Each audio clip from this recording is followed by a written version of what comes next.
Hello friends, आज फिर से मैं आपके सामने हूँ। हर कोई गुड़गांव में प्रॉपर्टी ख़रीदना चाहता है। हर किसी की इच्छा है कि उसका भी गुड़गांव में अपना घर हो, फिर वो चाहे फ्लैट हो, प्लॉट हो, या कोई बिल्टअप हाउस हो, या शॉप है, या और कोई कमर्शियल प्रॉपर्टी है। लेकिन सबसे बड़ा जो एक सवाल हर किसी के सामने आता है, आप सभी को भी शायद फेस करना पड़ता होगा, या कभी फेस किया होगा, या हो सकता है आगे आपके सामने ये चैलेंज आए कि गुड़गांव में कहाँ प्रॉपर्टी खरीदें और कौन सी प्रॉपर्टी खरीदें। तो आज मैं आपको बताऊंगा कि गुड़गांव में हुड्डा में अगर आप प्रॉपर्टी खरीदते हैं तो ऐसे वो कौन से कारण हैं जिसकी वजह से आपको हुड्डा की प्रॉपर्टी खरीदनी चाहिए। तो मैं आपको 5 मेन रीजंस बताऊंगा why two by property in Hooda sector, specially in Gurgaon. तो मैं नरेश सिंह शेखावत आप सभी का स्वागत करता हूं अपने चैनल पर। और इस वीडियो में आज मैं एक एक करके आपके साथ वो 5 रीजंस डिस्कस करूंगा। सभी रीजंस जो हैं एक से एक इम्पोर्टेंट हैं। एक रीजन सुन के जब आप दूसरे रीजन को सुनेंगे तो आपको लगेगा कि हाँ, ये बहुत ही वैलिड पॉइंट है। तो इसलिए मेरी रिक्वेस्ट है कि वीडियो को पूरा ज़रूर देखना ताकि कोई भी चीज़ मिस ना हो। और हो सकता है उनमें से कुछ चीज़ें आपके सामने फ्यूचर में कभी आएँ, या पहले हो सकता है अगर आई हैं तो आप अपना एक्सपीरियंस भी कमेंट बॉक्स में ज़रूर शेयर करना ताकि वो बाकी और लोगों के लिए बड़ी हेल्पफुल हों। तो सबसे पहला रीज़न जो आता है रिलायबिलिटी। आप सभी को पता है कि हुड्डा एक गवर्नमेंट बॉडी है जिसको हम अब HSVP भी बोलते हैं, हरियाणा सरकार की बॉडी है। तो आधा जो हमारा कन्फ्यूजन है वो तो यहीं पे दूर हो जाता है जब हमें सुनाई देता है कि हुड्डा एक गवर्नमेंट बॉडी है। तो अब इससे ज़्यादा बढ़िया तो मुझे नहीं लगता कि कोई डेवलपर हो सकता है जब ये हरियाणा सरकार का ही एक डिपार्टमेंट है। तो अब इससे बड़ी भरोसे की चीज़ भी कोई नहीं हो सकती। तो आदि जो हमारी समस्या का हल सिर्फ इसी बात से निकल जाता है। हुड्डा के बाद भी वैसे मैं ये नहीं कहता कि कोई बाकी जो चीज़ें हैं वो ख़राब हैं, आज हम वो डिस्कस भी नहीं करेंगे। आज सिर्फ हम बात करेंगे हुड्डा में क्यों ख़रीदनी चाहिए। तो पहला रीज़न मैंने आपको रिलायबिलिटी बताया। रिलायबिलिटी के उस पैरामीटर पे हुड्डा के बाद अगर कोई गुड़गांव में आता है तो वो है DLF। अब हम दूसरे रीजन की बात करते हैं और हमारा दूसरा जो कारण है हुड्डा में प्रॉपर्टी खरीदने का वो है ease of buying property and availing services. मतलब जो प्रॉपर्टी खरीदने का जो आपका एक्सपीरियंस है हुड्डा में वो बहुत अच्छा रहता है। और दूसरी जो चीज़ है कि प्रॉपर्टी खरीदने के बाद भी आप लोगों को बहुत सारी सर्विसेज की ज़रूरत पड़ती है किसी भी डेवलपर से। तो हुड्डा के केस में वो एक्सपीरियंस भी मतलब अनमैच्ड है, कोई दूसरा वैसा एक्सपीरियंस नहीं दे सकता, क्योंकि हुड्डा के केस में सारी की सारी चीज़ें ऑनलाइन हैं।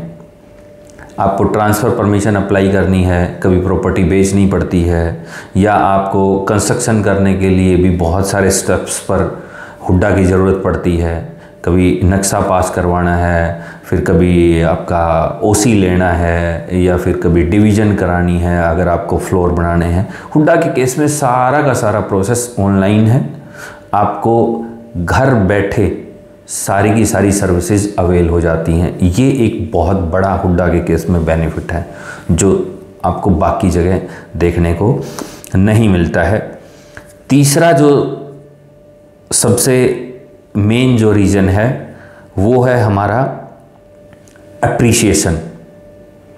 हुड्डा की प्रॉपर्टी का जो एप्रिसिएशन होता है वो किसी भी दूसरी प्रॉपर्टी का एप्रिसिएशन आज तक हमने होता हुआ नहीं देखा है। आप भी पिछला जो ट्रैक रिकॉर्ड है वो चेक कर सकते हैं, तो आपको भी लगेगा कि हाँ, ये दावा हुड्डा के केस में बिल्कुल सही फिट बैठता है। हुड्डा की प्रॉपर्टी का एप्रिसिएशन मींस परसेंटेज में बताना भी बहुत मुश्किल होता है कि 10% है, 12% है, 15% है, depending on the sector, depending on the location, कुछ भी हो सकता है। तो ये जो है आपको हुड्डा की प्रॉपर्टी के केस में सबसे ज़्यादा मिलता है। हुड्डा की प्रॉपर्टी से मतलब मेरा रेजिडेंशियल और कमर्शियल दोनों ही चीज़ों का है। तो ये एक बहुत बड़ा बेनिफिट जो है वो आपको मिलता है, और इस बेनिफिट के पीछे एक लॉजिक भी है जो काम करता है। ये ऐसे ही नहीं है कि मैंने ऐसे ही हवा में आपके सामने बोल दिया। इसका जो सबसे बड़ा लॉजिक है वो है डिमांड वर्सेस सप्लाई।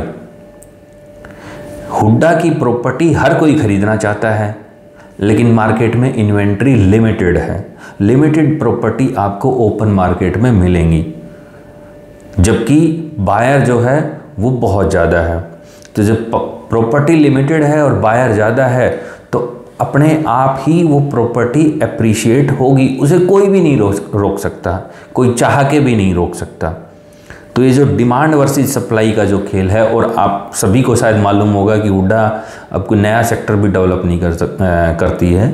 जो लास्ट सेक्टर हुड्डा ने जो डेवलप किया था, आई थिंक वो 57 था।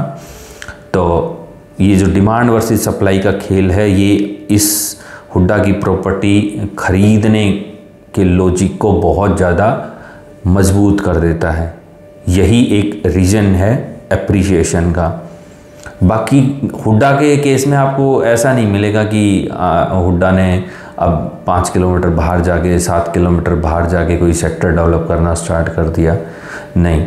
बाकी जो प्राइवेट सोसाइटीज़ हैं उनके केस में तो आजकल आप देख रहे हैं कि अब मानेसर में टाउनशिप बन रही हैं, अब द्वारका एक्सप्रेसवे पे बन रही हैं, अब आपका सोना रोड पे बन रही हैं। तो जब उनके पास इन्वेंट्री इतनी है तो ऑब्वियस सी बात है कि वो एप्रिसिएशन वहाँ पे नहीं मिल पाएगा। चौथा जो हमारा रीज़न है वो है ट्रांसपेरेंसी ऑफ रेट्स। अब एक चीज़ यहाँ पर थोड़ा सा गौर करने वाली है। हुड्डा के केस में रेट कौन डिसाइड करता है, और प्राइवेट सोसाइटीज़ के केस में रेट कौन डिसाइड करता है? हुड्डा के केस में कंज्यूमर ही, आप और मैं जो हैं, वो रेट डिसाइड करते हैं। ये राइट कंज्यूमर के पास ही है कि ओपन मार्केट में जब आप कोई प्रॉपर्टी खरीदने जाएंगे तो यहाँ पे कोई किसी चीज़ की मैं बोलूँ कि लिमिटेशन नहीं है या कोई रेस्ट्रिक्शन नहीं है। बायर और सेलर के बीच की बात है कि इस प्रॉपर्टी का रेट क्या होगा। जबकि दूसरी जगह आप देखेंगे तो जब तक कोई चीज़ बन के तैयार नहीं होती है तब तक पूरा का पूरा कंट्रोल एक बिल्डर के पास होता है, जो एक इंडिपेंडेंट बॉडी है, वो कंट्रोल कर रहा होता है रेट्स को। और उसके बाद जब डिमांड ख़त्म हो जाती है, प्रोजेक्ट्स में वैसे भी इतनी इन्वेंट्री पड़ी रहती है या सोसाइटीज़ में इतनी इन्वेंट्री पड़ी रहती है, अनसोल्ड इन्वेंट्री की बात कर रहा हूँ मैं, तो क्योंकि हर दूसरे महीने 2 नए प्रोजेक्ट आ जाते हैं, लोगों का फिर जो सेंटीमेंट है या जो रुझान है वो उस नए प्रोजेक्ट की तरफ हो जाता है। वो जो पुराना प्रोजेक्ट आया था उसमें लोगों का इंटरेस्ट कम हो जाता है। तो एक ये चीज़ वहाँ पर चलती है। तो ये जो कंज्यूमर के पास जो राइट है प्रॉपर्टी के रेट को डिसाइड करने का, ये बहुत ही हमारे इस रेट वाले स्ट्रक्चर को बहुत ही ट्रांसपेरेंट कर देता है। और दूसरा कि आप रेट, हुड्डा की प्रॉपर्टी के रेट आप मार्केट में कहीं भी जाके वेरीफाई कर सकते हैं। 50 डीलर मिल जाएंगे, हज़ारों डीलर मिल जाएंगे आपको, या और आपके जानने पहचानने वाले मिल जाएंगे। और एक सोसाइटी में रेट को वेरीफाई करने का भी मुझे नहीं लगता कि कोई ऐसा स्टैंडर्ड प्रोसीजर है कि हम इस स्केल पे इस प्रॉपर्टी का रेट जो है आज के टाइम में डिसाइड कर लेते हैं। तो वो वहाँ पे ये चीज़ आपको नहीं मिलती है, जबकि हुड्डा के केस में ये चीज़ आपको अवेलेबल होती है। इसके बाद जो सबसे लास्ट रीजन, 5वां सबसे लास्ट रीजन, वो भी बहुत ही अच्छा रीज़न है कि यहाँ पर हुड्डा की प्रॉपर्टी के केस में 0% चांसेस हैं कि आपके साथ कोई भी किसी तरह का फ्रॉड हो जाए। रियल एस्टेट मार्केट में चारों तरफ ये चीज़ जो है लोगों को बहुत ज़्यादा परेशान करती है या कंज्यूमर को बहुत ज़्यादा परेशान कर देती है कि उस बिल्डर ने ये फ्रॉड कर दिया, उसने ये फ्रॉड कर दिया, उसने डिलीवरी का टाइम ये दिया था, प्रोजेक्ट डिलीवर नहीं हो रहा, लोन का पैसा जा रहा है। यहाँ हुड्डा के केस में ऐसा कुछ भी नहीं है। यहाँ 0% चांसेस हैं कि आपके साथ किसी तरह का कोई फ्रॉड हो, क्योंकि पूरा का पूरा प्रोसेस ही इतना ट्रांसपेरेंट है। यहाँ आपके साथ कोई भी चीज़ ऐसी नहीं होती कि बाद में आपको लगे कि ये मेरे साथ चीटिंग हो गई। आप चिटिड फील नहीं करते हैं जब भी आप हुड्डा में कोई प्रॉपर्टी खरीदते हैं, तो ना ही कभी आपको ऐसा लगता है कि हाँ हुड्डा ने मेरे साथ ये कमिटमेंट किया था और ये पूरा वो नहीं हुआ। नहीं, हुड्डा पहले अपनी सारी चीज़ों को डेवलप करके और फिर उसको सेल करती है। अब तो कर नहीं रही है तो वो तो मुद्दा ही ख़त्म हो जाता है।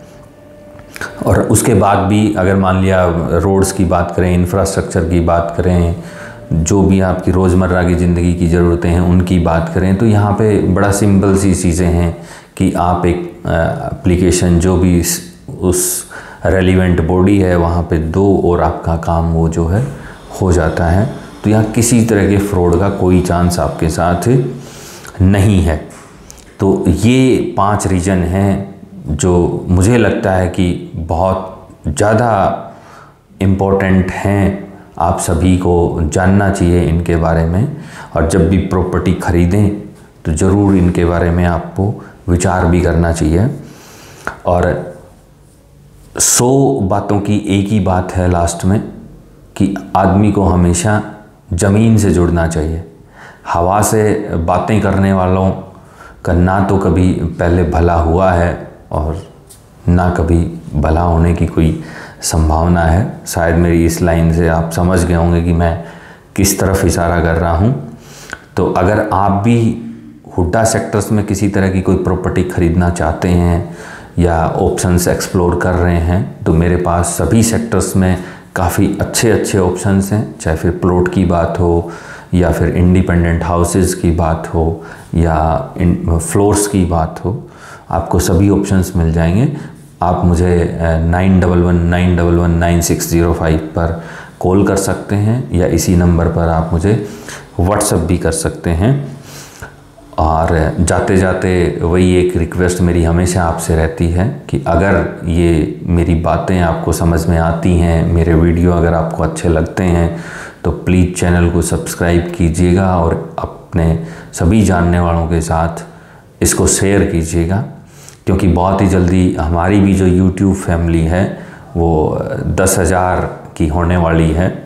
अभी आई थिंक शायद कुछ 10-15 की कमी है, तो उम्मीद करते हैं वो आज पूरी हो जाएगी। आप सभी का बहुत बहुत धन्यवाद वीडियो देखने के लिए।